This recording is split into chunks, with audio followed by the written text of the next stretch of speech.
10 heures un peu passées sur Global Game Jam TV sur la chaîne du GDG Strasbourg sur Twitch et on est parti pour une conférence d'une heure sur l'e-sport. Alors je vais me tourner vers mon écran parce qu'il y a plein de monde là qui s'affiche sur mon écran et ça me fait super plaisir. Alors je sais pas si on vous entend, on va faire un petit test son. 1, 2, 1, 2, 1, 2. Est-ce qu'on nous entend? On vous entend, c'est parfait. On a même super. On a le retour en plateau, ça nous fait super plaisir. Alors ce que je vous propose, c'est que je vous laisse les commandes de l'antenne, je vous laisse vous présenter, nous dire qui vous êtes, ce que vous faites, en quoi vous êtes génial, et géniaux même. Et puis on se retrouve un petit peu après. Si vous avez des questions évidemment pendant tout le live, rendez-vous sur le chat du Twitch, vous pourrez poser toutes vos questions, puis on les transmettra à nos speakers de ce matin pour une petite table ronde donc sur l'e-sport comme on vous l'annonçait. Et bien c'est parti, je vous laisse l'antenne. Merci. Eh ben merci. Bah écoute, moi je commence. Non, je propose que tu commences, Terence, parce que toi t'as un bagage énorme à exposer aux gens, plus que moi. Qui es-tu, Terence? Bonjour à tous, je suis Terence Figueiredo, je suis le fondateur de PAG eSport, centre de formation e-sport national. Je suis aussi le référent e-sport du Racing Club Strasbourg Alsace, président d'Alsace e-sport. Et que sais-je, plein d'autres casquettes et un ancien champion de jeux de cartes vidéo, ceux qui connaissent et à qui ça peut intéresser. Voilà, c'est déjà pas mal, ça suffit. On m'a dit dans le circuit, on t'appelle le bras droit d'Exodia, donc... Je le connais. Oui, la jambe droite aussi. À la jambe droite aussi. Ok, ça marche. Bah, pour ma part, je me présente, je m'appelle Nishan Sebarut, donc je suis de Strasbourg. J'ai un média qui s'appelle La Chronique du Geek maintenant depuis 7 ans. Et en fait, mon but, c'est de parler un peu de jeux vidéo et de tout ce qui accompagne le jeu vidéo aux alentours de Strasbourg. Animateur scénique aussi pour pas mal d'événements sur le Grand Est. Et aujourd'hui, on est là pour vous parler grosso modo d'e-sport. Donc, je me joins à Terence pour cette conférence pour vous aiguiller un petit peu sur ce qu'il se passe actuellement dans l'e-sport. On va commencer, Terence. Est-ce que tu peux peut-être nous présenter aussi un peu on parle d'e-sport, qu'est-ce que c'est que l'e-sport? Alors, juste avant de présenter l'e-sport, j'ai quand même juste présenté les trois invités. Ah oui, c'est vrai, pardon, j'avais oublié.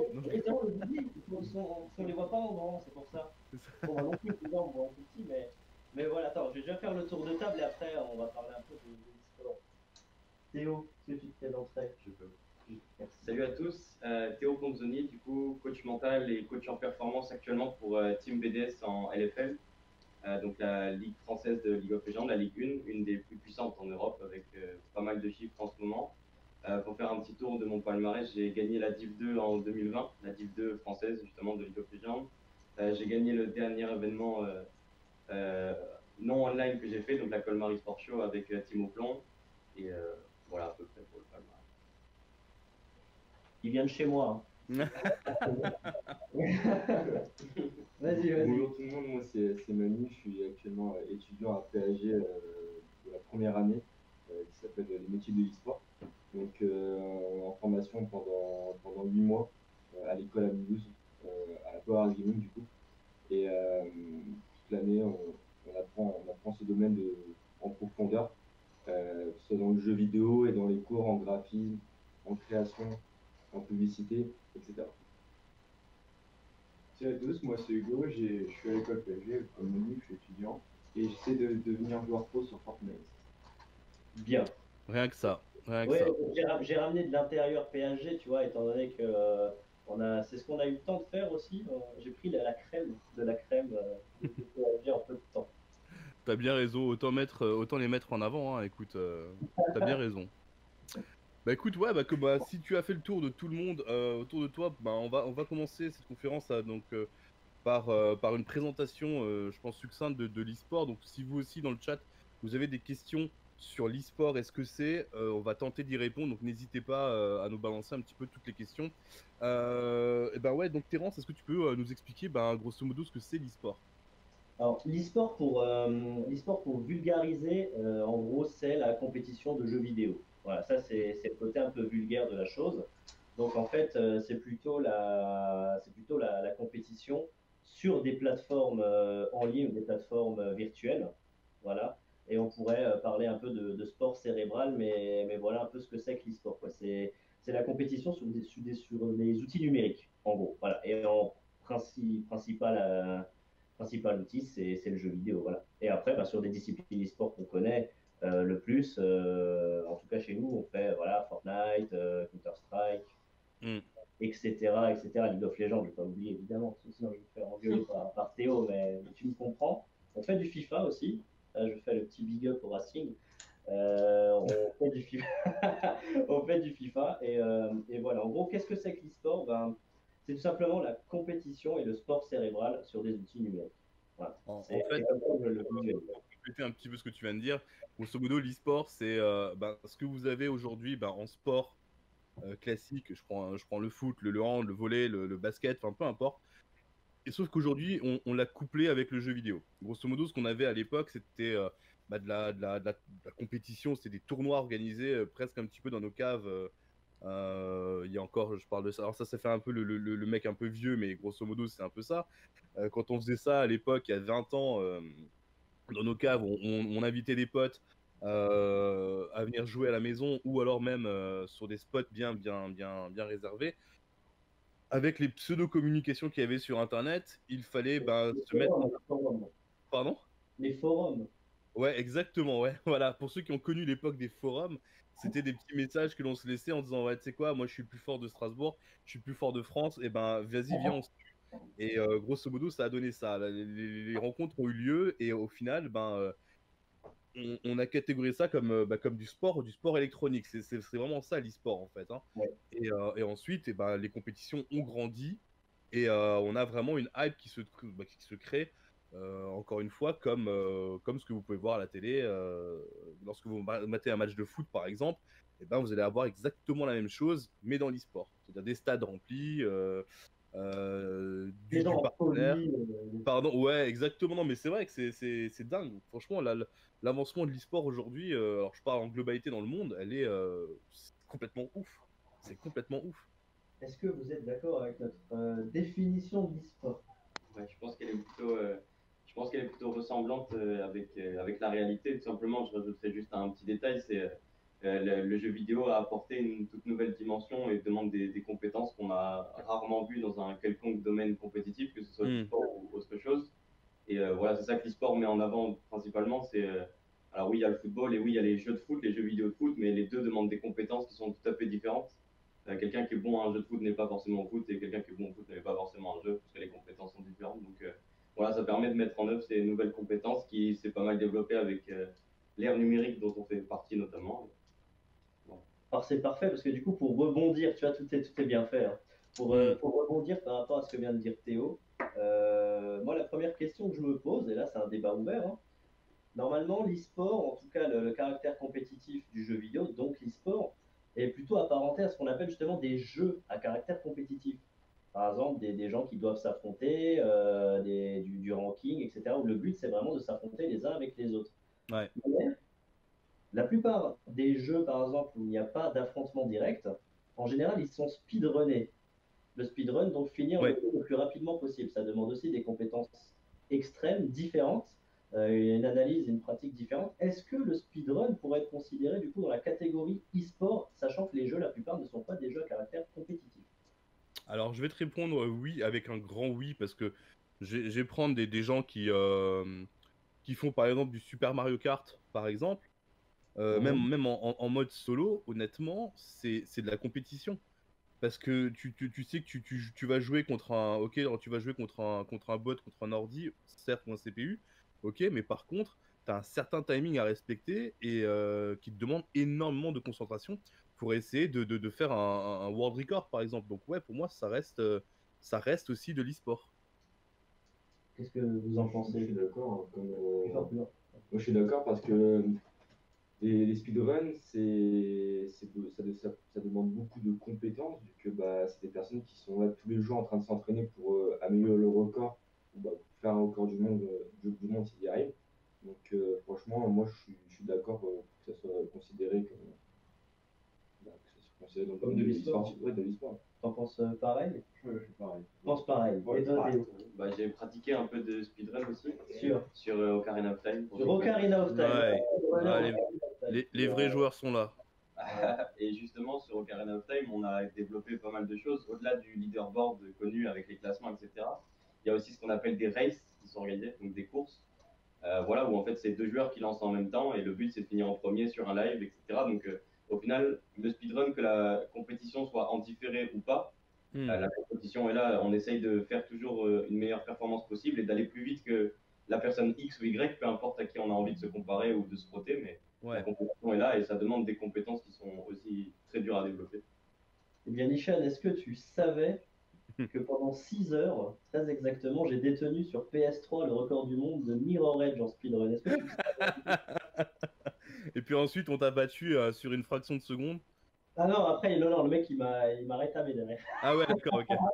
C'était la sortie du jeu, à mon avis, et puis tu l'as installé, tu dis, allez, vas-y, c'est bon, je le fais en ligne droite, et... Alors c'était 1 an après la sortie du jeu, ouais, c'était 1 an après la sortie du jeu, mais du coup, Ouais. 6 heures après, le mec, il m'a mis à peu près 7 ou 8 minutes dans la vue, quoi. Donc, Ah il oui, avait- c'est même pas des secondes, c'est carrément des minutes, quoi. Ouais, ouais, il ok. avait un nouveau routing, en fait, qu'il avait, je pense, gardé au chaud pour le jour où quelqu'un le battrait. Et Hmm. du coup, voilà, dès que c'est arrivé, le mec, il a dit, ah bah non, moi, je suis pas d'accord, hein. Et il est Non, venu. non. Et Non, voilà. mais après, tu vois, moi, je vais prendre encore un autre jeu qui a encore. Je vais pas beaucoup parler de mes jeux de cœur, hein, je vais pas vous le cacher. Je prends Tetris Grandmaster. Aujourd'hui, tout le monde joue à Tetris, tout le monde a connu Tetris. Oui. Là-dessus, pas de problème. Et ben, tu vois qu'il y a des world records qui sont organisés chaque année sur Tetris Grandmaster 2, par exemple. Mm. Et honnêtement, je n'ai jamais autant saigné du nez de ma vie. Parce que ne serait-ce que pour atteindre le niveau au Japon, par exemple, ces mecs qui arrivent à finir Tetris Grandmaster sont déjà considérés presque comme des demi-dieux, tu vois. Parce que le dernier niveau, par exemple, du jeu, c'est grosso modo, c'est une pièce toutes les quarts de seconde. Je sais pas si t'imagines, quand tu comptes 1, il y a déjà 4 pièces qui sont tombées. Donc déjà là, c'est hyper complexe à gérer. Et en plus de ça, pour terminer vraiment officiellement le jeu, tu as le dernier mode qui est le mode invisible, où tu ne vois absolument rien et il faut tenir comme ça pendant je sais plus combien de minutes à savoir où sont placées toutes tes pièces. C'est génial. C'est infaisable, c'est impossible. Et ben du coup, il y a quand même des gens qui arrivent à le finir et ils sont comme dit reconnus par le milieu e-sportif parce qu'ils arrivent à faire claquer des Tetris, donc c'est-à-dire aligner 4 lignes d'affilée et à faire un scoring qui est exceptionnel. Et chaque année, le record est remis en cause, quoi. Mais il y avait aussi les championnats du monde sur les anciens Tetris où il y avait le Suédois qui avait gagné 5 Ouais. ou 7 fois de suite et il a enfin été détrôné par un Ouais. petit jeune de Singapour, je crois. Ah bah tu vois, bah, comme quoi tu vois l'e-sport est en fait un petit peu présent partout. À partir du moment où il y a une compétition où on a possibilité de se mesurer entre guillemets, et ben c'est là, c'est là. Alors je commence déjà à voir les questions sur le chat avant même qu'on commence à parler vraiment de l'e-sport. On nous demande de suite combien ça gagne un coach. Est-ce qu'on peut déjà parler d'argent ce matin, Terence? On peut parler d'argent si par exemple Théo le veut bien. Si, ouais, exactement. Il a envie de partager ses revenus avec le public, je ne sais pas, mais est-ce qu'il peut peut-être faire un barème? Bon, bien, très bien. Ouais, parce que je pense qu'on peut pas forcément gagner tous la même chose dans l'e-sport, clairement, quoi. En tout cas, il est dans une très bonne team. Donc, Ouais, comme je l'expliquais, je suis dans une team qui est l'équivalent de Ligue 1, en gros, sur le jeu vidéo auquel je coach. Et pour ceux qui se posent la question, alors évidemment, je peux pas donner mon salaire exactement, mais On n'est plus à une virgule près, tu sais, Théo, il n'y a pas de souci. je gagne suffisamment d'argent pour en faire mon métier. Voilà. C'est la réponse la plus neutre que je peux donner. Ok. entre guillemets, il gagne bien ma vie. Bah non, ça peut être, bah tu sais, regarde, tu peux gagner le SMIC par exemple, et puis t'en sortir très très bien aussi, hein, donc ça veut rien dire en fait au final. C'est vrai qu'aujourd'hui, parler de chiffres, c'est très compliqué, je pense, parce que c'est vaste. Tu peux gagner entre 10 euros par exemple, de l'heure, jusqu'à peut-être, je sais pas, 200 euros de l'heure, ou même plus, enfin ça dépend, mais c'est impossible à définir. Ça dépend du niveau de la personne, ça dépend de l'équipe, ça dépend de beaucoup de choses. Je pense que le but de la question pour la personne, peut-être, c'est de se demander si est-ce que ça vaut vraiment le coup de s'investir ou de faire quelque chose comme ça. La réponse est oui, on est beaucoup à en vivre et il y a encore beaucoup de place. Voilà, ça veut dire clairement on recrute dans le milieu du coaching e-sportif apparemment. Ah, dans tout, on Mais recrute bien sûr. tous les niveaux. Bah, Mais justement, bah, on va peut-être un peu parler, bah, si on rentre dans le vif du sujet, on parle d'e-sport en globalité. Je pense qu'il y a quand même pas mal de fonctions et de postes disponibles dans l'e-sport. Vous êtes en face, bah, vous êtes clairement dans le métier. Quels sont les postes ou les places disponibles dans l'e-sport? alors, il y en a- Comment est-ce qu'on peut travailler dans l'e-sport et ouais, comme dit, bon, je donne un exemple, c'est les gens dans le chat hein, qui ont peut-être cette vocation à venir coach ou à n'importe quoi, enfin n'hésitez pas, c'est peut-être le moment de nous révéler un peu votre talent, mais grosso modo, qui aujourd'hui et comment on peut atteindre le métier d'e-sportif ou travailler dans l'e-sport et les différents postes qui sont dispo. Bah, tout dépend en fait de ce que tu veux faire dans l'e-sport. Si tu es sur la partie cyberathlétisme ou tu es plutôt sur la partie métier. Ou alors Ouais, la partie cyberathlétisme qui va amener au métier plus tard quand tu auras envie de te reconvertir. Tu vois ce que je veux dire? ouais, Euh, les places, de toute manière, en tant que cyberathlète, elles se gagnent. Tu vois, tu as des ouais, équipes, bien sûr. voilà, elles font des rotations, etc. Et les nouvelles équipes émergentes. Donc, du coup, ta place en tant que cyberathlète, elle se gagne et elle est un peu plus dure à gagner que les places dans les métiers de l'e-sport, ce qui est normal, comme n'importe quel secteur de divertissement. Hmm. Euh, Tu as les acteurs et tu as les réalisateurs et les gens qui travaillent autour, etc. Tu vois, ben, là, les acteurs, évidemment, les places sont chères.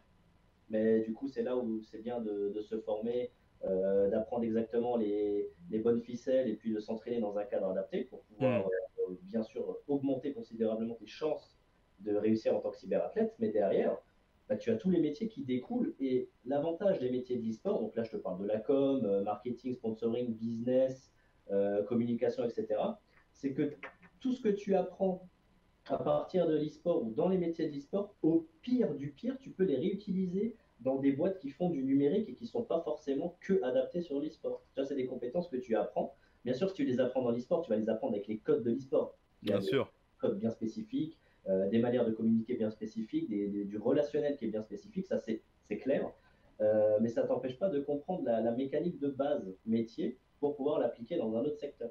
C'est là tout l'avantage. Et là, bah, comme j'ai dit, tous les secteurs avant, événementiels, etc., Ouais. constamment, de toute manière, on recherche, même si là, avec le Covid, on sait tous que les événements physiques, c'est une vraie galère, l'e-sport a l'avantage de pouvoir perdurer sous certaines formes en online et d'essayer de continuer à vivre comme il peut. Et voilà comment ça se passe. Et du coup, les secteurs métiers et les corps de métier, il y en a énormément. Ouais. Mais justement, est-ce que tu peux nous donner, alors c'est vrai que là on vise beaucoup bah, les cyberathlètes. Quels sont les autres postes aujourd'hui qui peuvent être développés dans l'e-sport?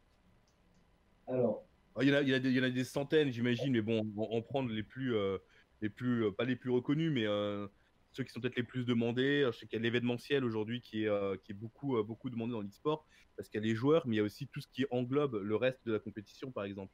bah justement, Ouais. Donc, du coup, dans mon équipe à moi, l'infrastructure dans laquelle je suis, donc Team BDS, avec l'équipe League of Legends, on est 10 au total. Donc 6 joueurs, 5 joueurs, un remplaçant. Et on est 4 membres de staff derrière. Donc on a un coach, un manager, Ouais, un analyste et moi-même qui suis performance coach et mental coach. Donc le manager, c'est celui qui va s'occuper de toute la communication entre les différentes équipes pour trouver des matchs d'entraînement, développer du relationnel pour les joueurs, développer leur image sur les réseaux sociaux, etc. C'est lui qui va s'occuper de tout ça. Le coach, évidemment, ça va être un peu le patron, celui qui va demander aux différents joueurs de travailler telle ou telle stratégie à l'intérieur du jeu, ou à tel ou tel coach de travailler cet aspect-là par rapport à un joueur parce qu'on en a besoin pour le match dans X ou Y semaine. L'analyste, c'est celui qui va s'occuper beaucoup plus des chiffres, beaucoup plus de mathématiques. Donc, c'est-à-dire, dans un jeu vidéo, il y a une situation X ou Y, c'est celui qui va calculer laquelle a 51% de chance de faire gagner la partie et laquelle a 49%, voilà, globalement. Et ensuite, il y a mon métier derrière qui est plus dans le côté psychologique et plus le côté gestion de l'humain par rapport à ça. Mais voilà, c'est des métiers qui sont très demandés tous les quatre. Donc, je répète, coach, manager, analyste et coach mental performance, c'est des métiers qui sont énormément demandés et sur lesquels il y a énormément de places qui sont plus ou moins vacantes. Ouais. On nous pose aussi encore une fois des questions sur le chat. On demande comment construire une team semi-pro. Parce qu'en fait, tout simplement, il y a quelqu'un qui souhaiterait basculer en semi-pro. Est-ce qu'on peut faire aussi un un différentiel entre une équipe standard, donc pas de sponsoring, machin, une équipe semi-pro et une équipe qui est considérée comme vraiment pro? Est-ce qu'un de vous quatre peut peut-être nous expliquer la différence qu'il y a pour les gens qui nous regardent? Est-ce que tu veux, moi, je peux donner mon avis en tout cas personnel. T'inquiète, je rebondis là-dessus. Ouais. Pour moi, en tout cas, une équipe, la différence entre une équipe semi-pro et professionnelle, c'est que l'équipe semi-pro peut toucher de l'argent, mais elle ne peut pas en vivre du coup avec cet argent. Et une équipe professionnelle peut vivre de son métier et il n'y aura pas de problème sur ça. Et ensuite, il y a des structures professionnelles qui ont des joueurs semi-pro, par contre, à l'intérieur. Donc, donc voilà, après, je connais pas trop encore ce domaine-là. Non, mais je peux rebondir. Donc, T'inquiète pas, je donne un petit peux peu mon avis. rebondir. Il y a une chose, alors, tout le monde peut le voir, le côté amateur, semi-pro, pro, par le système pécunier. C'est-à-dire que tout le monde Ouais. peut se dire, ok, quand tu es amateur, tu as zéro argent, tu as R, comme ils disent. Hmm. Ensuite, tu as les semi-pro. Les semi-pro, on va considérer qu'ils peuvent avoir une petite marque derrière ou un petit Ouais, financement. du sponsoring ou des choses comme ça, ouais. Qui peuvent leur permettre de payer des déplacements, des machins. C'est cool, ça permet de vivre, de vivre sa passion, mais pas d'en vivre. Et puis, on peut considérer que tu as les pros qui, de toute manière, en vivent parce qu'ils touchent de l'argent, etc., sous différentes formes ou à différents montants, tu vois, et que du coup, ça peut leur suffire ou en vivre.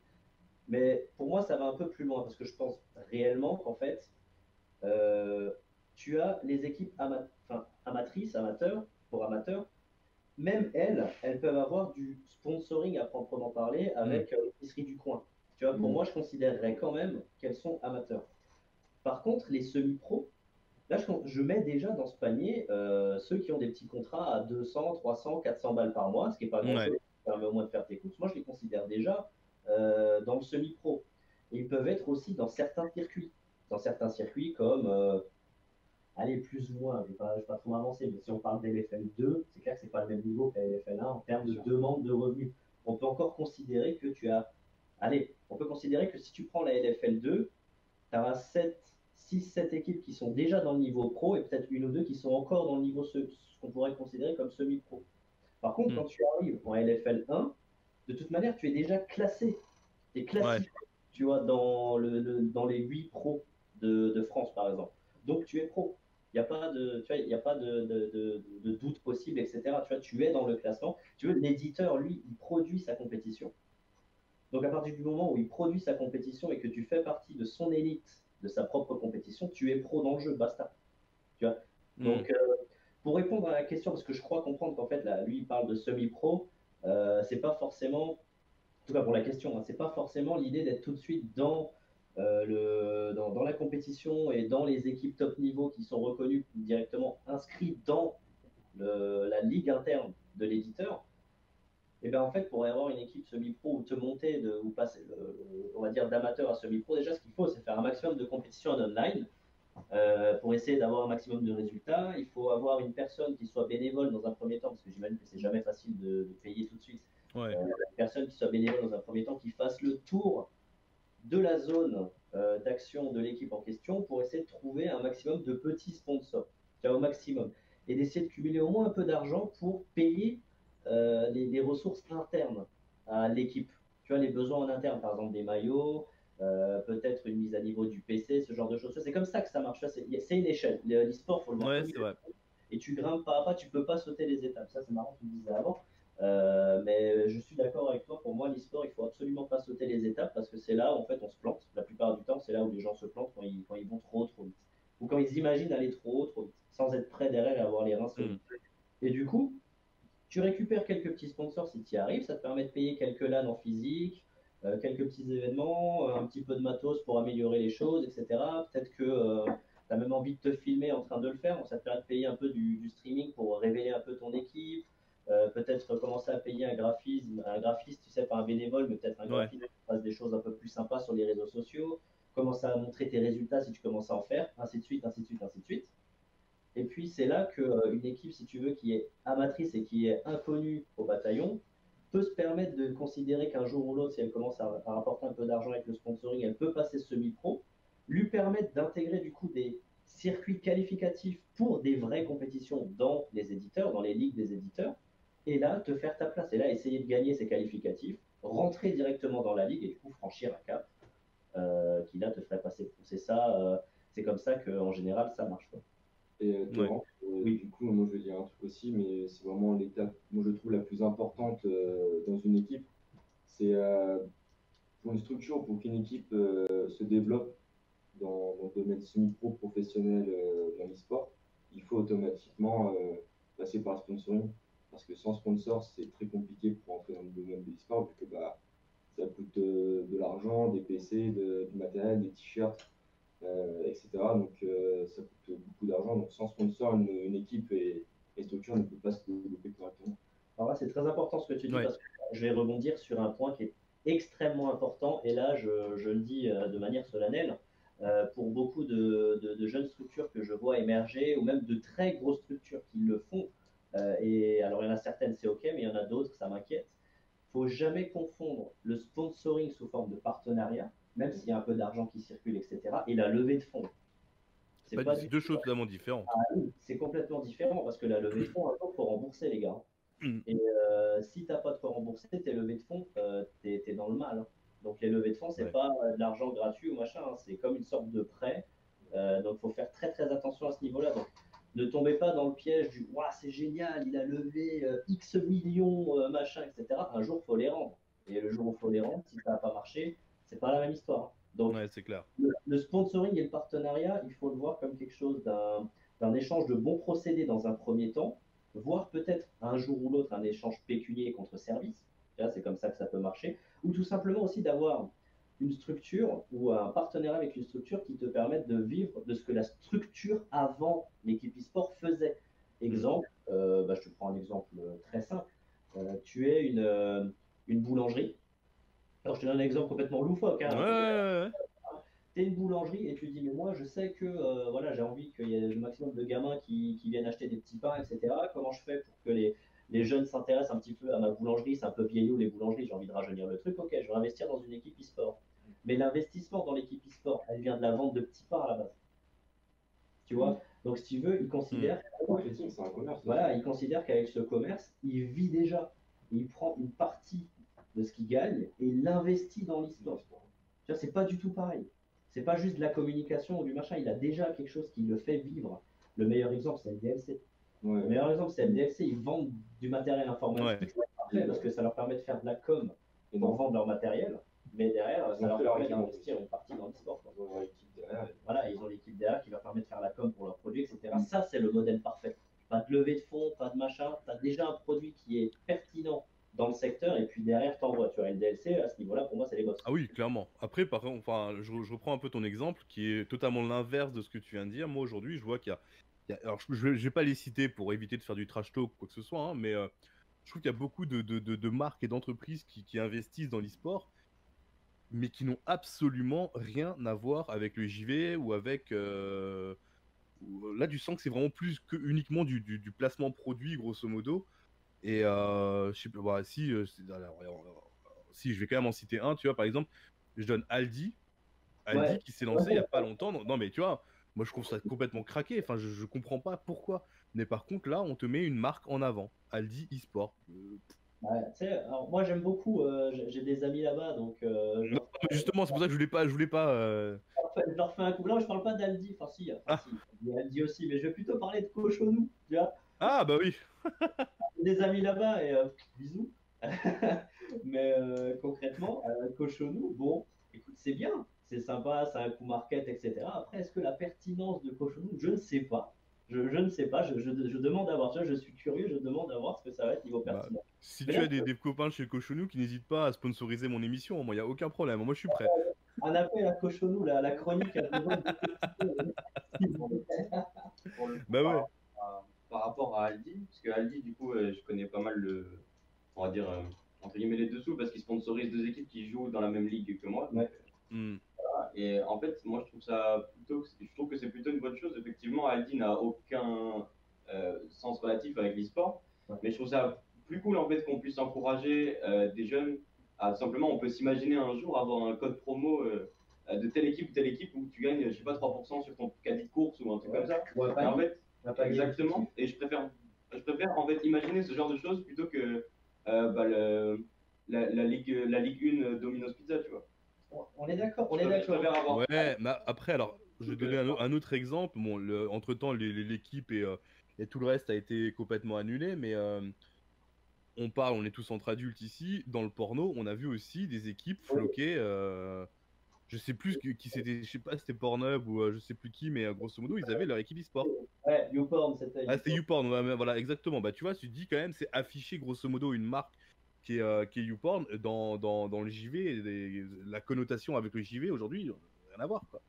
Alors, tu vois, alors pour rebondir sur Aldi, et là je vais te faire le parallèle avec quelque chose qui va nous arriver normalement dans peu de temps. Je suis en train actuellement de négocier avec une grande chaîne de fast-food un partenariat, tu vois. Cool. En fait, cette grande chaîne de fast-food et ce partenariat, dont je tairai le nom pour l'instant, je n'ai pas le droit encore d'en Tu parler. m'en parleras en privé après. En fait, on est en train de, pour le partenariat, de mettre en place en fait un menu spécial nutritif. Ouais. Alors, c'est une chaîne de fast-food, mais on fait en sorte que ça soit une chaîne nutritive. Donc, tu n'auras pas dans le menu la sauce que tu imagines, parce qu'il n'y aura pas de sauce, il n'y aura pas de machin. C'est un truc vraiment diététique à fond, et ce sera proposé pour les gamers et ce sera vendu. Tu vois, ce sera vendu pendant quelques temps. Alors, d'abord à l'échelle alsacienne, parce que c'est du franchisé. Mais derrière, l'idée, c'est de le mettre au national. Tu vois ce que je veux dire? Donc, on dit maintenant, ils sont dans cette optique de dire, OK, pour faire les courses, il faut que les jeunes ils viennent faire les courses chez nous, les étudiants, ceux qui s'intéressent à l'e-sport. Bah écoute, moi, j'ai aucun souci avec ça. Mais ce qui serait encore mieux, ce serait d'imaginer un panier gamer. Tu vois? C'est-à-dire, tu as le panier du cheat meal du samedi et du dimanche où allez, tu as tes chips, ton coca parce que tu te fais plaisir, etc. Mais tu as aussi le panier de la semaine où tu es un cyber athlète. Il faut aussi comprendre que je trouve que c'est encore une fois une bonne chose parce que Aldi c'est quand même un chiffre d'affaires plutôt conséquent. Alors, je sais pas les chiffres exacts évidemment, mais j'imagine que le chiffre d'affaires, voilà, ça doit être quelque chose. Donc, en termes de partenariat, c'est quelque chose qui me choque pas parce que je trouve ça bien en fait d'encourager les différentes personnes qui peuvent découvrir l'e-sport, surtout qu'il y en a énormément avec la période de 2020, avec le coronavirus et tous les trucs comme ça. L'e-sport prend vraiment une grande ampleur en fait. Et je trouve ça super cool qu'on donne les bons réflexes tout de suite, que les gens puissent retrouver des marques qu'ils connaissent. Ça aide aussi à la confiance, par exemple, des parents, des trucs comme ça. Les parents peuvent se dire, OK, il y a Aldi, entre guillemets, là où je vais faire mes courses depuis X années, qui fait confiance à une équipe professionnelle. Bah, OK, moi, j'ai confiance en ça. Alors que si on voit, je vais citer des trucs de fast-food, mais voilà, McDonald's, KFC, etc. Bon, en fait, on peut s'y prendre un peu à reculons en disant, bah, moi, j'ai pas forcément envie que mon enfant, ou justement la personne qui veut devenir athlète, devienne accro au sucre ou n'importe quoi. Après, là, je parle plus côté performance et coaching mental, etc. Enfin, coaching physique. Mais je pense que le sponsor a dit, je suis d'accord sur le fait que c'est quelque chose de un peu loufoque, mais je pense que c'est dans le bon sens. Je pense que c'est novateur plus que. Ouais, je suis d'accord. Je suis pas allé vérifier ce qu'ils mettent en avant, mais si mes souvenirs sont bons, ils ont communiqué justement sur un mode de vie healthy avec le JV. Et c'est là où les produits Aldi vont être mis en avant en disant voilà, on va pas forcément vous vendre que du junk food, mais ça va être vraiment des choses bien spécifiques, complètement healthy. Voilà. Si ma mémoire est bonne, ils vont ouvrir une genre de cuisine, justement en partenariat avec les structures qu'ils ont signées pour faire en sorte que les joueurs et les enfants qui passent par le centre puissent manger correctement directement sur place. Voilà, tu vois, et là, à fond. Et là, tu vois, là, il touche juste, tu vois. Là, il touche juste. Là, moi, je te donne un autre exemple, mais c'est pour faire le contre-exemple avant de finir sur le sujet. C'est, tu prends par exemple exactement la Domino's, enfin la Ligue 1 Domino's, tu vois. Clairement, là maintenant, c'est Uber Eats, la Liga Uber Eats. Clairement, c'est bien vu. C'est bien vu parce que toi, tu es spectateur à la maison, tac, tac, tac, Uber Eats pendant mon match, je me fais Uber. Donc, sur un plan marketing, sur un plan confort, c'est exceptionnel. Par contre, sur un plan purement sportif, ça ne l'est pas. Et ça, c'est l'un des. De toute façon, on le voit avec le. De toute façon, on ne va pas essayer de trop cracher non plus, tu vois, mais le monde du sport actuel et du foot particulièrement, là, il vit une sale période. C'est vrai qu'avec le Covid, etc., il vit une sale période, ils ont des grosses pertes, ils ont des gros machins, etc., etc. Et c'est là où tu vois qu'il y a certains sponsorings qui n'étaient pas forcément des plus cohérent et pertinent qui se barre. Tu vois? Et ça, c'est dommage. Parce que quand tu construis quelque chose sur un plan vraiment très sportif, très humain, très, etc., et pas juste du marketing et de la vente et voilà, Hmm. ça fonctionne mieux. Et c'est là où je rejoins justement Théo sur la partie Aldi. C'est vrai que sur le moment, tu te dis c'est rigolo, mais quand tu t'imagines toute la portée que ça peut avoir et tous les outils qu'ils peuvent mettre en place pour aider justement à la bonne bouffe, pour aider les gamers à faire prendre des bonnes habitudes, pour montrer aux parents que justement c'est des bonnes choses, etc. Là, ça tape juste, tu vois. Et là, tu te dis, Ouais. les mecs, ils y ont vraiment bien pensé avant, ils sont pas débiles, quoi. Ouais, c'est clair. On va pas fermer rapidement cette petite parenthèse sur tous ces sponsoring. Voilà. Je reprends une question sur le chat de Antoto qui nous dit: J'aimerais travailler dans l'événementiel en e-sport plus tard. Je compte aller dans une école e-sport pour cela. Est-ce risqué étant donné qu'à l'heure actuelle, nous n'avons pas de grosses données permettant de dire à coup sûr que l'on pourra en vivre ou pas? Et c'est une très très bonne question. À laquelle je Je- vais répondre, évidemment. Pardon? À laquelle je vais répondre, bien Eh ben évidemment. vas-y, je t'en prie. Déjà, si la personne veut faire ses études dans l'événementiel, il faut qu'elle aille chez XP. Voilà, les Alors choses là, on vous donne, voilà, grosso modo, un exemple, hein, voilà. il faut aller chez XP School pour faire de l'événementiel. Il y a pas, enfin voilà, si vous voulez une bonne école avec des titres, avec des diplômes reconnus, etc., et qui vous permettent d'aller sur le marché avec un bagage réel d'État. Donc là, on n'est pas là en train de rigoler sur des diplômes en train d'être construits ou je ne sais quoi, ou que sais-je, hein. Vous allez chez XP. Voilà. XP, c'est le meilleur moyen. Et puis derrière, après, au niveau des chiffres de l'e-sport, bah, renseignez-vous directement chez XP sur leur taux de sortie. Mais leurs taux de sortie sont très bons par rapport au milieu éducatif de l'e-sport. Donc voilà, là, on ne parle pas de faux chiffres ou de faux partenaires, ou Ouais. etc. On parle de choses réelles et concrètes. Appelez XP, c'est ce qu'il y a de mieux à faire. Renseignez-vous et vous verrez que vous pourrez faire carrière là-dedans. Et puis si ça se trouve, vous allez peut-être m'avoir comme, Comme intervenant, comme ouais. intervenant l'année prochaine, parce qu'effectivement, ouais, je reprends un petit peu ce que tu viens de dire. Donc maintenant, je suis passé aussi consultant chez XP, donc je m'occupe des élèves justement sur la partie événementielle. Ce qu'il faut savoir, c'est que dans le jeu vidéo, oui, il y a de la place, oui, il y a des choses. Mais ce que vous apprenez sur les bases mêmes qui sont données en cours, c'est l'événementiel en globalité. Donc ça veut dire que grosso modo, vous allez pouvoir apprendre à bosser dans l'événementiel, Covid ou pas, attention, parce que là, je peux vous le garantir, et c'est clair, si on avait des étudiants qui seraient disponibles sur Twitch, ils pourraient nous le dire. Aujourd'hui, même avec le Covid, on arrive à monter des projets dans l'e-sport, faire de l'événementiel dans l'e-sport. C'est pas parce qu'on est confiné chez nous qu'on peut pas en parler et le faire. Et aujourd'hui, ça marche très bien. Ce que vous apprenez, ce sont vraiment les bases même de l'événementiel. Et ensuite, vous pouvez le greffer avec ce que vous voulez.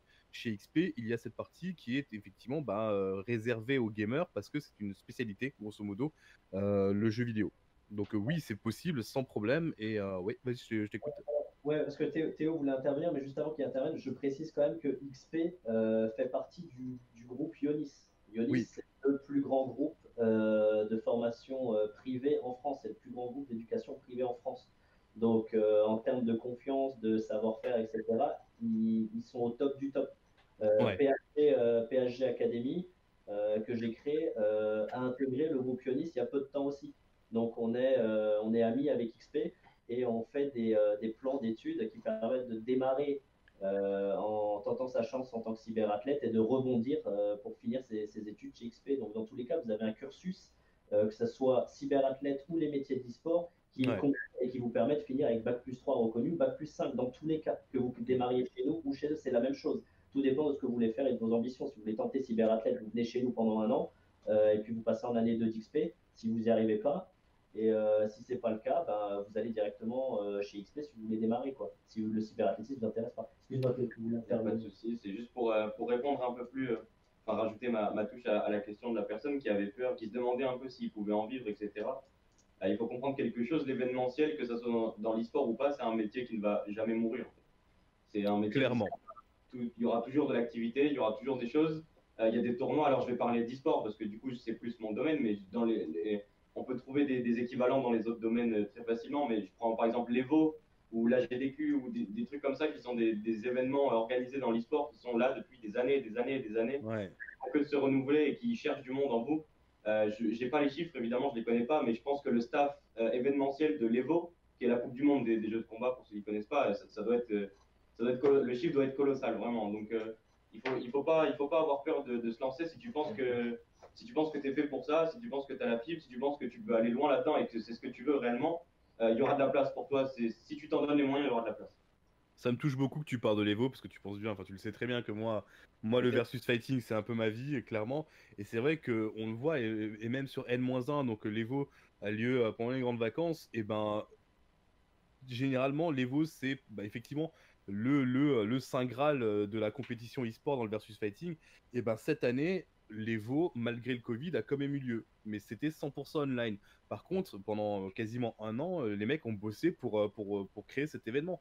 Donc oui, je ne veux pas dire que le Covid nous empêche aujourd'hui de bosser dans l'événementiel. Alors oui, parce qu'on ne peut plus forcément faire de la présence physique, mais aujourd'hui on est dans un milieu qui est le jeu vidéo, qui aujourd'hui nous permet de faire des choses online. Donc la partie structure et compagnie, ouais, c'est faisable, sans problème, sans réfléchir.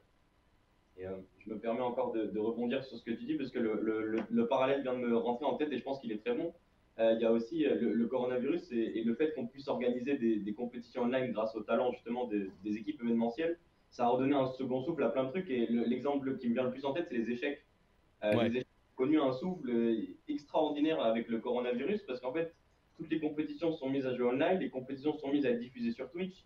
Et en fait, tout le monde s'est intéressé aux échecs. Alors, il y a eu aussi la série Queen's Gambit qui est apparue Clairement. c'est un concours de circonstances, mais aujourd'hui, les échecs a globalement le vent en poupe et je suis sûr que les chiffres présentiels des compétitions d'échecs, quand elles reprendront, quand le coronavirus sera fini, je suis sûr que si on compare les chiffres après et avant coronavirus, ça sera une explosion, sans aucun doute. Et je pense que c'est exactement la même chose pour les événements e-sport. Le premier événement e-sport majeur qui se fera en physique avec une foule, avec etc., je pense que les chiffres vont être inattendus. Ça sera intenable. Ouais, ça va être inattendu comme chiffre, c'est sûr. Alors, pour ceux qui sont dans le chat, si vous voulez un jour effectivement ressentir un petit peu ce que c'est, ce que subit entre guillemets un joueur e-sportif, regardez cette série Queen's Gambit qui est exceptionnelle. C'est-à-dire que là, moi, quand je l'ai regardé, j'avais vraiment l'impression de faire de l'e-sport. C'est exactement la même chose. C'est-à-dire que les mêmes sensations, enfin tout, c'est hyper prenant. Si vous voulez vraiment un petit peu vous donner une petite dose d'e-sport, n'hésitez pas à regarder cette série parce que c'est ce qu'on vit dans notre vie de tous les jours en tant que joueur ou même en tant que compétiteur et c'est ouf. C'est ouf. On parle de cet encadrement. Comment aujourd'hui est encadré un joueur e-sportif? Alors, un joueur e-sportif, comment il est encadré? Là, Théo peut répondre, même si, alors, juste avant qu'il réponde, nous, on est, comme dit, un centre de formation où justement on essaie d'apporter un cadre le plus propice à l'apprentissage pour justement permettre après de sauter le pas dans une équipe pro. Et là, je pense que Théo peut en parler, mais après, nos étudiants aussi peuvent en parler. Justement, je vais leur jeter la pierre après. Moi, je vais parler de mon côté pour les équipes professionnelles qui jouent dans un circuit encadré avec un éditeur, etc. Parce que c'est mon domaine. Et après, je passerai la passe aux étudiants qui parleront de leur cadre à eux-mêmes, etc. Donc, comment est-ce qu'on encadre un joueur? Aujourd'hui, moi, dans ma tête, comment je travaille, j'encadre pas un joueur, justement, j'encadre un humain, en fait. J'encadre juste un sportif, j'encadre un athlète, j'encadre quelqu'un qui est compétitif sur un objet et qui doit être poussé dans ses retranchements, dans ses limites, et qui doit pousser ses limites pour arriver à un certain niveau. Donc, qu'il fasse de l'e-sport, qu'il fasse du foot, qu'il fasse du field hockey ou qu'il fasse tout ça, je m'en fous un peu. Mais j'essaie de le pousser dans ses limites quoi qu'il arrive, et ça passe par un encadrement physique, mental. Donc, quand je parle de physique, je parle évidemment de physique pure, c'est-à-dire la musculature, la gestion de la masse corporelle, la masse graisseuse, etc. Un corps sain, un esprit sain dans un corps sain, vous connaissez tous tout ça, mais je parle aussi évidemment physique, je parle évidemment du sommeil, je parle de l'hydratation, je parle de l'alimentation, je parle de toutes ces dimensions sportives qui sont aussi ultra intéressantes dans un sport plus cérébral comme l'e-sport.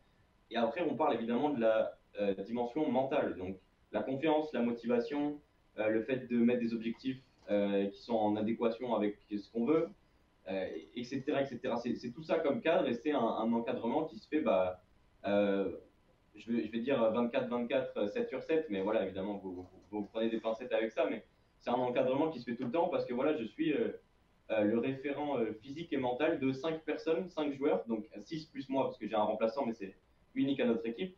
Mais voilà, je dois être disponible tout le temps parce qu'il y a autant de problèmes que d'humains et il y a autant de solutions que d'humains en fait. Donc, ma méthode de travail n'est pas applicable avec une autre équipe. Il faut que, en fonction des problèmes, en fonction des forces, en fonction des faiblesses des joueurs que j'ai avec moi, sous mon encadrement, que ce soit pour 1, 2 ans, 3 ans, Il faut que je m'adapte et qu'on développe les faiblesses, qu'on développe les points forts et qu'on fasse en sorte de créer un cadre entier qui lui permet de juste se concentrer sur ce qu'il a à faire et d'écarter tous les aléas de la vie qu'un humain peut avoir et d'écarter tous les aléas de la vie qu'un sportif de haut niveau peut avoir. C'est gérer les deux en même temps. Voilà. Ça, dans un cadre pro, je donne la balle. La petite balle. Moi, en tant que joueur sur CS, je trouve que l'encadrement pour un futur joueur professionnel est très très important. Comme le dit Théo, c'est vraiment. On peut pas spécialement devenir joueur professionnel vraiment tout seul. Il faut avoir un encadrement derrière parce que on n'est pas né avec un mental à 100%. Donc il faut entraîner ce mental. Donc il y a les coachs mentaux. Ensuite sur le jeu, on peut apprendre tout seul, mais le coach est là pour réviser les bases, les détails, les mécaniques, etc. Et après tout ce qui est le côté aussi sportif, c'est vraiment important, comme un corps sain dans un esprit sain. Moi, tous les matins, moi, je respecte tout ce qui. Je suis joueur, excusez-moi, je suis joueur, joueur CSGO à l'école. On a le cas de l'hygiène de vie et c'est vraiment important de respecter tout ça. Donc, tous les matins, voilà, je me réveille à telle heure, j'ai mes heures de sommeil, je dois faire mon sport tous les matins. L'alimentation, c'est super important. Surtout avoir un day off pour décompresser, vu que le corps humain, il n'est pas habitué à rester 8 heures sur un ordinateur à s'entraîner. Donc, c'est vraiment important d'avoir un cadre bien suivi parce que on peut avoir des problèmes de santé. Hein. Vraiment, si une personne ne fait pas correctement, s'il a une mauvaise alimentation, s'il va manger au fast-food tous les jours, c'est pas bien du tout. Donc, il va pas être performant. Donc, pour réussir, il faut faire des sacrifices, comme on dit, hein, de plus boire du coca, par exemple, je cite. Hein. Et Aïe. aïe, Sponsoring Coca, c'est foutu pour ça. C'est clair. Et voilà, c'est terminé. Avant de venir ici, moi je vivais au Coca, je ne buvais jamais d'eau, mais en venant ici à PAG, j'ai complètement changé mon hygiène de vie. Comme dit Miu, il faut être un bon humain pour être un bon joueur. Et avant, j'avais une vie, mon hygiène de vie était dégueulasse, entre guillemets. Et maintenant, j'ai tout changé, mon rythme de sommeil, boire de l'eau, tout ça. J'ai tout changé. Justement, c'est une question que je vous pose à tous les deux. Hein. Sans rentrer dans les détails, parce qu'on ne peut pas donner tous les détails, on ne peut pas expliquer pourquoi on est si fort. Hein. On ne peut pas, on va pas donner notre petit. faut pas donner la clé. Voilà, on va pas donner la clé, mais la clé on l'a. C'est dommage, les autres l'ont pas. Et du coup, à quoi ressemble une de vos journées type à PSG? Tu veux que je sois confirmé ou chacun de toi si tu veux? Vas-y, moi je vais commencer. Déjà, on va voir s'ils ont la même. S'ils n'ont pas la même, ça va être bizarre. Par rapport ou par rapport à nos activités? Quand tu te lèves le matin, c'est quoi ta journée type? Voilà, donne-nous une journée type en fait. Et justement, ils n'ont pas la même parce qu'ils ne travaillent pas les mêmes choses. Donc, ne pas avoir la même, c'est au contraire quelque chose de très positif. Voilà. Ok. Voilà. Ah, tu donnes déjà trop de secrets là. Je t'ai. Je t'en prie, le meilleur joueur Fortnite. Alors, moi tous les matins, je me lève à 8 h, normal. Je vais aller me doucher, prendre une douche froide pour se réveiller, parce que ça fonctionne. Après, je vais déjeuner, je vais faire un tour dehors. Et après, je vais commencer à regarder des vidéos de professionnels pour améliorer ma vision de jeu, entre guillemets. Et l'après-midi, je vais entraîner sur mon jeu, pratiquer mon jeu. Voilà. Et le soir? Le soir, je vais manger et je vais dormir. C'est bien. Journée type d'un sport-études classique. Oui, voilà. Ouais. Moi, c'est un peu plus complexe, vu que le soir, j'ai un entraînement bien spécifique. Et du coup, j'ai commencé de A à Z. Là. Tous les matins, moi, je me lève à 7 h. Je me lève pas à 8 h comme Hugo, parce que moi, le matin, je préfère être détendu. Voilà, je veux pas être pressé, vu qu'on commence les cours à 9 h. Donc 8 h, le temps de se lever. Donc 8h05 ou 8h10 pour les plus... voilà, les moins motivés. Donc, le temps de se lever. Ensuite, moi, je fais ma séance de sport. Ensuite, je vais prendre ma douche et après, je vais manger. Du coup, douche froide pour réveiller les muscles, pour réveiller le corps, pour être Pour le tonifier. Douche froide. pour être frais en cours, en tout cas. On est sympa, on donne un secret. C'est un secret. Tout jouer sur une douche froide, c'est très important. Et ensuite, du coup, après, je prends un petit déjeuner qui est vraiment bien cadré par mon coach, parce qu'il est mon coach qui est aussi performance coach dans la team au plomb, si je dis pas de bêtises. Voilà, c'est ça. Et ensuite, on a cours. On a plein de cours. On a cours de graphisme, de Théo, de gestion de projet, de coaching mental avec Théo tout au long de l'année. Après, entre midi et 2, je prends mon repas à midi, vraiment, c'est bien cadré. Ensuite, si j'ai le temps, je peux faire une sieste, on appelle ça des siestes, pour être performant lors de l'entraînement. Et de 14h à 18h, bon là ça a changé avec le couvre-feu, donc c'est de 13h à 17h, ouais. On a coaching, on s'entraîne, le coach il nous dit ce qu'il faut faire. Après on mange, moi je vais manger pour 18h, je suis un petit vieux, je mange très tôt. Pourquoi je mange très tôt? Parce que le temps de digérer, bah, je peux être performant bien le soir en tout cas, Bien sûr. plus performant le soir. Et sinon après le soir je fais 19h, 19h, 22h, 22h30, voire plus, vu qu'actuellement je suis dans une équipe qui s'appelle Inquiz, une équipe avec un collègue que j'ai rencontré en novembre, qui m'a fait ouvrir beaucoup de portes. Du coup, j'ai eu la chance de jouer avec le coach de chez G2, avec de très bons joueurs, etc. etc. Donc voilà, vraiment, moi, c'est plus le soir où c'est un peu plus compliqué, vu qu'il faut que je gère mon niveau individuel, mon entraînement individuel, plus l'entraînement avec l'équipe. Du coup, c'est un jeu à 5, donc de stratégie. Et donc beaucoup d'entraînement sur ce sujet-là. Donc il faut vraiment que ça soit bien cadré. On commence à avoir les sponsors qui vont arriver dans l'équipe. Donc c'est vraiment intéressant. Et on a déjà les managers, les staffs qui vont avec. Donc voilà un peu ma journée type de la semaine et APHG. APHG en tout cas. Voilà. Ouais, ok, ben, merci. Il nous reste allez, 5 minutes grosso modo d'antenne. Alors, on va en profiter rapidement pour une dernière question. Alors, on parle d'e-sport. Pour vous, le confinement, est-ce que le confinement a beaucoup joué sur l'e-sport? Je parle avant le Covid, par exemple, après et même surtout pendant. J'insiste bien surtout le surtout pendant Covid. Alors, je vais pas te mentir, enfin, je parle le premier, mais je vais pas te mentir, le Covid, moi, franchement, là, il me prend la tête. Je vais pas, là, je te le cache pas. Ouais, bah oui, bien sûr. Parce que nous, on a beaucoup de projets à finaliser cette année. On a, par exemple, nos locaux d'année d'excellence à terminer sur Paris, par exemple, et du coup, on ne peut pas faire les allers-retours, etc. C'est très compliqué. Parce qu'il faut savoir, en fait, que PSG, alors j'explique rapidement, mais PSG, tu as une année d'intensif, tu vois, où tu es avec, sur une base cyberathlète, avec quelques bases métiers. Si jamais tu n'arrives pas en tant que cyberathlète, tu puisses justement basculer chez XP en année 2, ne pas redoubler et finir tes études comme ça. Voilà. Donc tu as les bases métiers le matin. Mais en fait, pour nos meilleures pépites, elles, si maintenant elles n'ont pas encore réussi à percer pendant l'année et qu'elles ont besoin d'un peu plus de temps et qu'on a détecté que c'était des pépites et qu'on devait accompagner encore un peu plus, on les amène en année d'excellence sur Paris. Tu vois, et Ok. tout ça, on doit le mettre en place là, parce que normalement, à la base, l'année d'excellence, elle est encore sur Mulhouse. Mais du coup, là, on va la basculer sur Paris. Avec le Covid, c'est une galère. Pareil pour les salons étudiants, etc., etc. Tu vois, ce genre de choses, les événements e-sport dans lesquels, bah, on va pas se mentir, c'est là où on fait la communication de notre école pour montrer ce qu'on fait, etc., pour essayer d'avoir des gens qui nous suivent.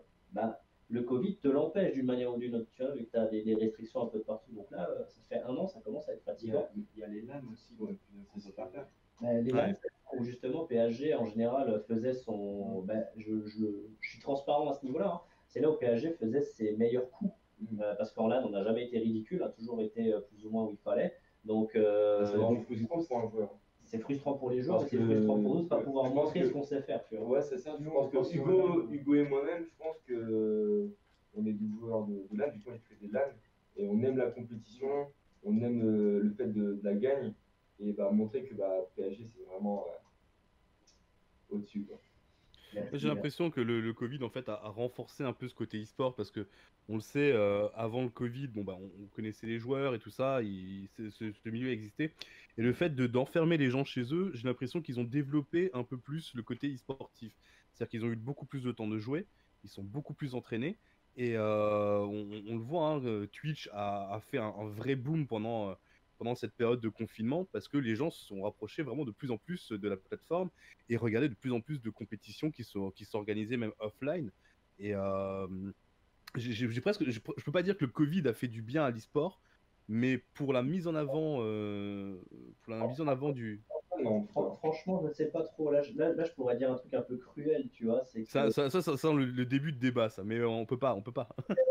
franchement, j'ai l'impression. Alors, ouais, c'est un peu cruel ce que je vais dire, mais j'ai le sentiment que ça a plus ou moins fait le ménage aussi, tu vois. Ouais. C'est-à-dire, tu as ceux qui avaient les reins solides, tu as les acteurs sérieux, ils sont encore là. Bonjour. Et Et du coup, tu as ceux qui sont en train de perdre pied parce qu'ils n'ont pas les reins solides et de toute manière, c'était trop borderline, etc. Ils sont en train de couler. Ouais. Tu vois. Et malheureusement, c'est comme ça.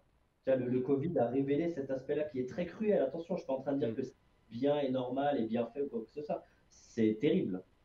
Tu vois, c'est terrible. Mais quelque part, quand tu as que les acteurs qui savent faire dans un milieu, bah, ça donne justement, pour rebondir sur ce que tu disais, ça donne quelque chose de particulièrement sain, parce qu'à l'heure actuelle, tu vois, bon, au niveau des LAN, on est d'accord que c'est pas ça, mais au Ouais. niveau des diffusions en online, au niveau des événements, machin, je sais pas si tu n'entends parler en ce moment, mais tu entends très peu parler des marques un peu intermédiaires.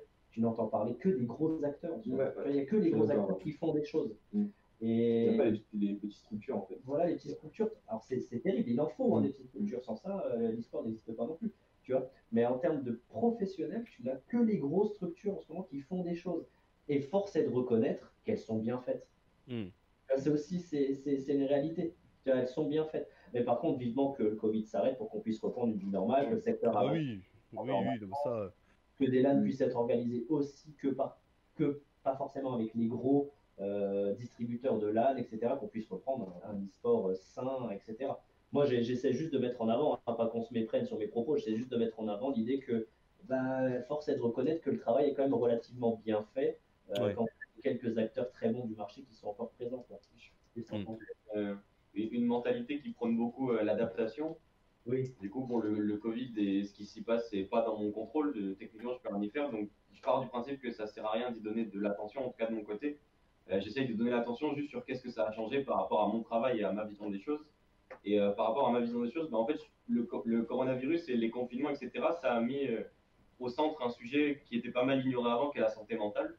Et beaucoup de gens ont découvert qu'ils souffraient de pas mal de maux, justement, mentaux par rapport à ça. Et je trouve que c'est plutôt une bonne chose, entre guillemets, parce que les gens sont de plus en plus intéressés à, justement, comment prendre soin de leur tête, comment prendre soin de leur corps pendant ce confinement. Et techniquement, on parlait de la scène. Moi, c'est un truc que, encore une fois, oui, bien sûr, le coronavirus, c'est chiant parce que je peux pas voir mes joueurs, par exemple, c'est plus compliqué. Mais par exemple, ça m'a fait gagner du temps parce que dans mon programme que je veux travailler à l'année avec mes joueurs, ça m'a permis d'enlever la pression de la scène, en fait, auquel je pourrais m'occuper beaucoup plus tard. Du coup, ça a permis de réinvestir mon temps dans d'autres choses et du coup, mes joueurs sont plus avancés sur beaucoup de points, même s'ils sont à zéro sur la pression de la scène. J'ai encore le temps parce que je sais que ça va pas venir tout de suite, etc. Donc, le confinement a apporté des bonnes choses. Je pense qu'il faut juste définir ce qui est dans votre contrôle et définir à quel point vous êtes impacté de près ou de loin avec ça et juste définir qu'est-ce que ça change dans votre quotidien. Et je pense qu'avec ça, moi aujourd'hui, le confinement, qu'il soit pas là, je ferai avec quoi. Donc, Nishan. Ouais. Franchement, Théo, c'est le GOAT. On est d'accord, c'est le GOAT. Il est trop fort. Mais non, oui, belle évolution de sa part. Mais bon, on en parlera en off plus tard, je pense. Mais non, mais c'est vrai que là, c'est le avant confinement. Moi, je prends mon exemple. Comme dit, j'animais énormément de scènes dans le Grand Est avant le confinement. Du jour au lendemain, je vais pas dire que je me retrouve sans boulot, mais pas loin. Clairement. Alors par contre, maintenant, on fait des choses online, c'est totalement différent. Il fallait s'adapter, mais clairement, moi, la scène, ça me manque. Mais vous n'imaginez même pas à quel point. Si je peux rajouter quelque chose avec ça, je pense que même dans ton métier, Nishan, tu vois, je considère ça comme quelque chose de compétitif, tu vois, parce qu'encore une fois, niveau animateur, il y a, tu vois, les meilleurs et les moins bons, etc. Donc je considère qu'il y a quand même une hiérarchie compétitive, tu vois. Et en fait, dans toutes les compétitions et dans l'e-sport principalement, le premier truc à faire quand tu veux te développer là-dedans, c'est apprendre à perdre en fait. Parce que dans la compétition, il y a un mec qui gagne et beaucoup qui perdent. Par exemple, dans ma ligue, nous on est deuxième, actuellement on perd. Donc il faut apprendre à perdre en fait. Si soit tu fais toutes les choses parfaitement et c'est pas possible, soit tu apprends à perdre en fait. Et aujourd'hui, tu vois, ce sentiment que tu as de manque, c'est un truc que tu as perdu et du coup, quand tu le retrouveras, tu as encore cette ferveur de vouloir aller tout en haut et de vouloir tout cet événement. Et moi, c'est ce qui m'anime, tu vois. Et ce confinement, ça m'a permis de savoir encore plus que jamais que je voulais soulever une Coupe du Monde ou un truc majeur, tu vois. Et ça me donne super faim, quoi. Et je pense que c'est justement, Terence le disait, c'est un genre de tri, entre guillemets, inconscient, tu vois. Mais je pense que c'est là qu'on va voir qui a vraiment la dalle et qui est un peu un opportuniste, quoi. Exactement. Complètement. Ah, j'ai hâte qu'on mette les premiers piles dans un micro et qu'on me l'allume parce que je pense que ça va être vraiment le feu, ça va être du n'importe quoi. La prochaine scène va être vraiment exceptionnelle. Bref, je pense qu'on a dépassé grosso modo 3 minutes. Ouais, on nous dit en off, ouais, donc oui, j'ai compris. Oui, oui, on t'entend. On t'entend, bah voilà, parfait. T'entends pas sur le live, donc on va juste. Voilà, mon micro est, je pense, activé. Super. Ok. Voilà, merci beaucoup effectivement pour cette conférence. Très peu de dépassement, c'est pas grave du tout. De toute façon, on n'est pas du tout pressé par le temps. Il est effectivement 11h03, 3 petites minutes de retard, mais rien de très très grave. Merci beaucoup Terence, merci beaucoup Nishan, merci beaucoup à toute l'équipe présente avec toi Terence. Est-ce qu'il y a encore des questions peut-être sur le chat là rapidement qui pourraient arriver? Une toute dernière question si jamais quelqu'un vraiment c'est la question, c'est le moment de poser la question. Voilà, c'est votre moment pour briller, c'est le moment. Exactement, C'est là, c'est voilà. maintenant, c'est tout de suite. C'est maintenant ou jamais, donc profitez-en, je surveille le chat. En tout cas, merci beaucoup effectivement pour toute cette conférence super intéressante, cette table ronde. Je sais pas ce qu'on en a pensé autour de la table là chez moi. Moi, j'ai appris énormément de choses. Ouais. Il y a beaucoup de choses que je savais pas. C'est vrai que c'est un monde que je côtoie de très très loin. Mais franchement, j'ai appris beaucoup de choses et j'ai trouvé ça hyper intéressant et informatif. J'ai trouvé ça passionnant également. Merci beaucoup effectivement. Alors je vois qu'il n'y a pas de... Alors il y a une question qui vient d'arriver. Je sais pas si c'est une question sérieuse ou pas. C'est quoi la question? Est-ce que BDS seront top 1 en LFL? C'est l'objectif évidemment, mais il y a Misfit au milieu et c'est un futur. Mais on va travailler du mieux qu'on peut et je pense que mon équipe est bien préparée et se développe de la bonne manière. On va y arriver. Eh ben on vous le souhaite. T'as intérêt à faire top 1 parce que n'oublie pas, hein, le deuxième c'est le premier des perdants comme tu l'as dit tout à l'heure. Exactement. On vous le souhaite en tout cas très clairement. Merci beaucoup pour cette table ronde. Est-ce que vous voulez rajouter quelque chose pour conclure? Une question? Merci. Merci à tous, merci Nishan, merci. Bah de rien. Et puis n'hésitez pas à nous suivre sur nos réseaux sociaux si vous Tout à souhaitez fait. avoir encore un peu plus d'actualité sur les JV, sur l'e-sport. Et moi j'ai envie de vous dire, bah normalement on se voit demain. Oui, exactement. Effectivement, Exact. Nishan, on te retrouve effectivement demain hein, pour parler de la chronique du geek justement. Demain à 11h hein, sur notre antenne. Merci beaucoup C'est ça. à vous tous. Et puis nous de notre côté, alors il est 11h05. Dans 25 minutes, on vous retrouve pour un petit reportage parce que la Global Game Jam c'est tous les ans. Et donc on vous propose de revivre un petit peu ce qui s'est passé l'année dernière notamment sur un petit reportage très sympa. Donc je vous invite vraiment à le suivre à 11h30. Et puis cet après-midi, on teste vos jeux de l'année dernière et ça va être fun. On a commencé à le faire là un petit peu. Je vois que ça tourne sur quelques Oui, ordi autour de moi. évidemment. Et ça va vraiment être amusant. Si vous avez envie de commenter un jeu que vous avez développé l'année dernière pendant la Global Game Jam et que vous voulez y participer avec nous pour retester votre jeu, n'hésitez pas également. Je vous rappelle que vous pouvez intervenir à tout moment en direct hein, dans ce live qui dure jusqu'à dimanche soir tard. On est en live pendant plus de 50 heures ce week-end. Donc rendez-vous sur Discord, vous avez le channel salle d'attente et puis on vous inclut comme ça dans le direct. Voilà, on se retrouve donc du coup dans un petit peu moins de 25 minutes pour ce reportage. Et puis d'ici là, bon courage pour tous ceux qui sont à la Global Game Jam. Merci à vous.